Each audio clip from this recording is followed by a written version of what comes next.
যে স্বাধীন বাংলাদেশে আল্লামা দিলওয়ার হোসেন সাঈদী সাক্ষীকে ভারতের কারাগারে পাওয়া যায়, যে উসমানের খুনি করার 6 ঘন্টার ভিতরে বাংলাদেশ বর্ডার পার করে যায়, এই দেশের স্বাধীনতা সার্বভৌমত্ব আছে বলে আমি বিশ্বাস করি না।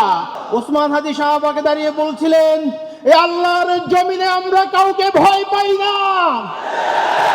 আমাকে যদি হত্যা করা হয়, আমার পরবর্তী ভাইরা, আমার সন্তানরা আন্দোলনকে চালিয়ে নিয়ে যাবে। আধিপত্যবাদের বিরুদ্ধে আমাদের লড়াই চলবে। বাংলাদেশের ইনসাফ প্রতিষ্ঠার জন্য আমাদের লড়াই চলবে। সততার জন্য আমাদের লড়াই চলবে। যতদিন বেঁচে আছি এই আল্লাহর জমিনে সংগ্রাম করে শহীদ হয়ে যাব। আল্লাহ ওসমান হাদিকে শহীদ করেছেন। আমি আর কাঁদতে চাই না। পরিবারের দিকে তাকিয়ে আমার ছোট বোন ভাইদের আহাজারি আর দেখতে চাই না। আমি আপনাদের কাছে একটাই দাবি জানাতে চাই, 2-3টা ইস্যুকে সামনে রেখে এই দাবি যদি আপনারা বাস্তবায়ন করতে না পারেন, এই বাংলাদেশের স্বাধীনতা সার্বভৌমত্ব আছে বলে আমরা মনে করি না। যে স্বাধীন বাংলাদেশে আল্লামা দিলওয়ার হোসেন সাঈদী সাক্ষীকে ভারতের কারাগারে পাওয়া যায়, যে উসমানের খুনি করার 6 ঘন্টার ভিতরে বাংলাদেশ বর্ডার পার করে যায়, এই দেশের স্বাধীনতা সার্বভৌমত্ব আছে বলে আমি বিশ্বাস করি না। প্রিয় ভাইরা আমার, এই 56,000 বর্গ মাইলে আজাদির লড়াই আপনাদেরকে শুরু করতে হবে।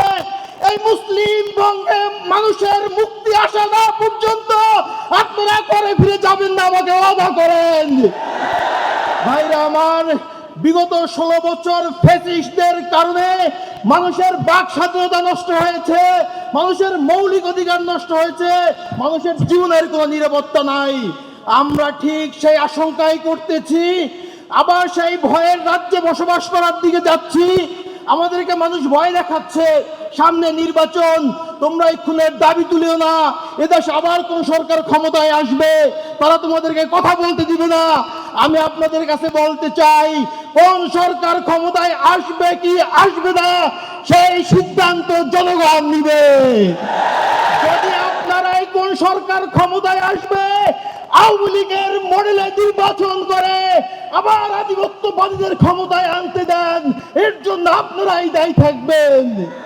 প্রিয় ভাইরা আমার, ওসমান হাদির ভাই হিসেবে বলতে চাই নাই, একজন সহযোদ্ধা হিসেবে বলতে চাই, আগামীর বাংলাদেশ কিভাবে নির্মাণ হবে সেই সিদ্ধান্ত আপনাদেরকে নিতেই হবে।